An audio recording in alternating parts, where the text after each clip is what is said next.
تهیه و ترجمه شده در Billionaires University. I'm here to talk about success. The first rule of success is to have a vision. You see, if you don't have a vision of where you go, and if you don't have a goal where you go, you drift around and you never end up anywhere. I mean, as you know, I was born in 1947 in Austria after the Second World War. So I was very fortunate that I stumbled onto my vision. And I didn't really like Austria when I grew up. I couldn't wait to get out of there.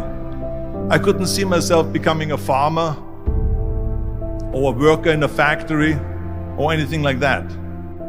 Even though my parents wanted me to stay there and have a normal life. But that was their vision, not mine. My vision was totally different. I felt that I was born for something special, for something unique, for something big. Then one day I went to school. I remember I was 11 years old.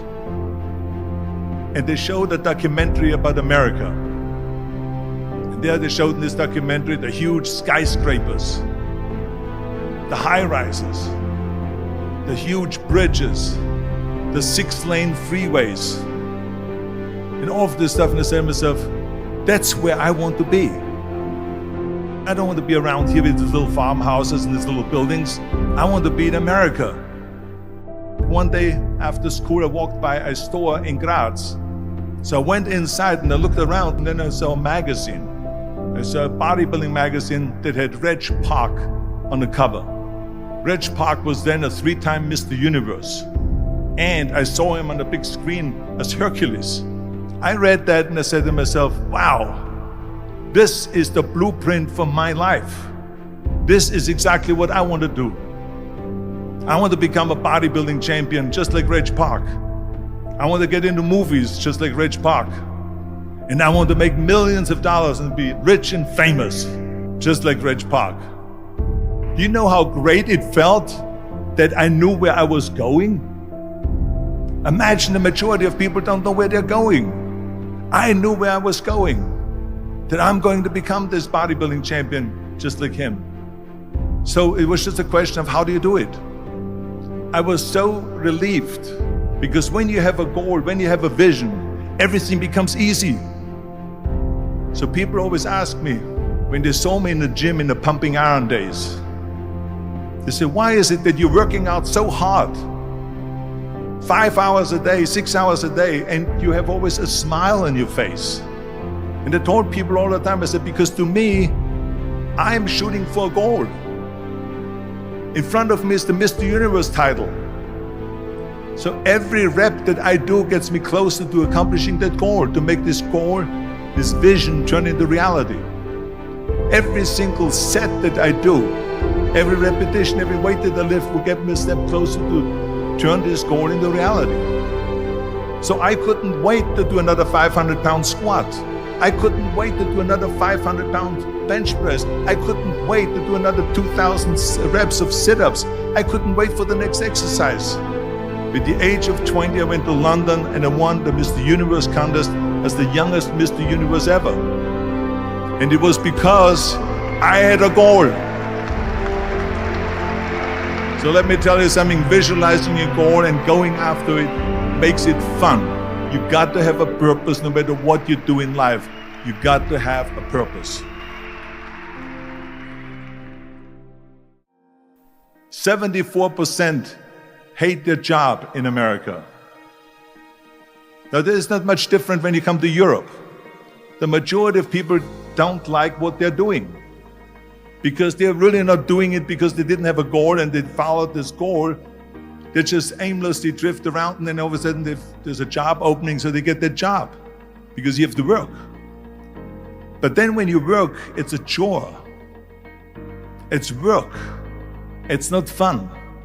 So if you think about only a quarter of the people really enjoy what they're doing in life, that is unbelievable if you think about it. So I felt so blessed that I knew what I was doing. It's like a medical student that studies and knows he wants to become a doctor. You know where to go. And the same thing is also in politics. I remember that in politics, I had a very clear vision. that I will be the leader of California. This is as far as I could go because I was not born in America, so I could not run for president. So being the governor of the fifth largest state,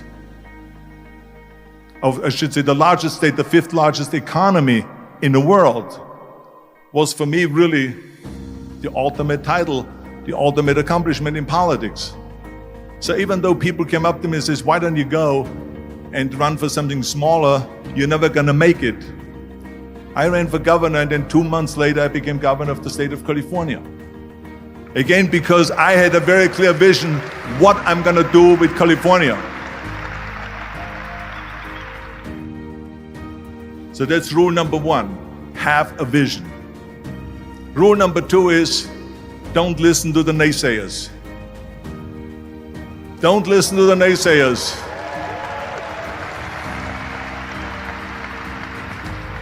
Everything I ever did, the thing that I heard out of people's mouth was, that's impossible.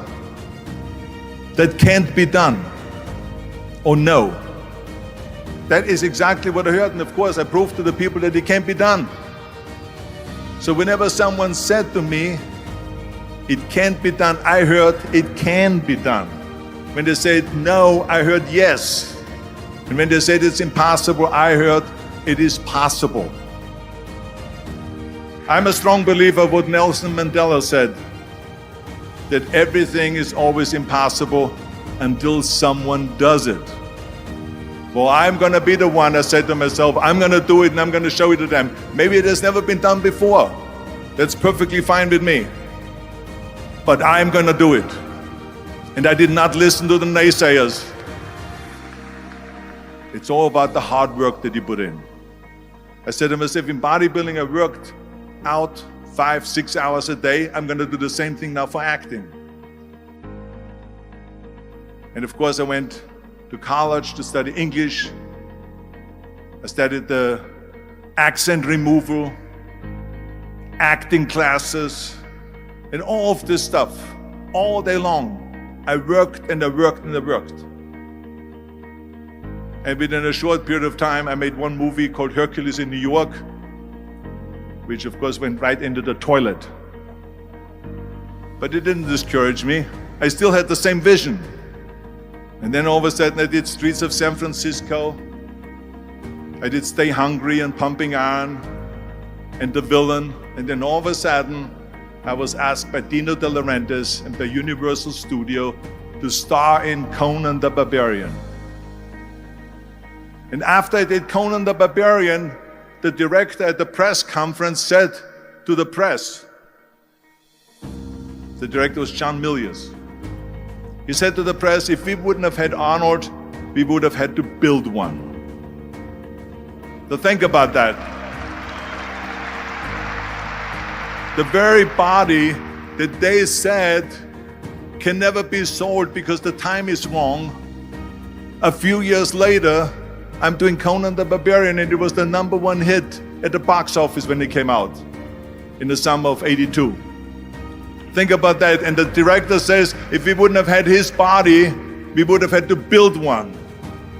So all of a sudden, my body became an asset, not a liability. And the same thing was with Terminator. After we were finished filming Terminator, Jim Cameron said to the press, if Arnold wouldn't have had that accent and talked like a machine, I think the movie wouldn't have worked. So think about that. The body and the accent that they attacked was an asset. But I didn't listen to those losers. I didn't listen to them at all. It's just the reality of it is that you cannot listen to the naysayers. So this is a very important lesson for all of you. So when someone says, no, this is a stupid idea, you in your mind, you don't have to say it, but in your mind just say this of you asshole. What do you know?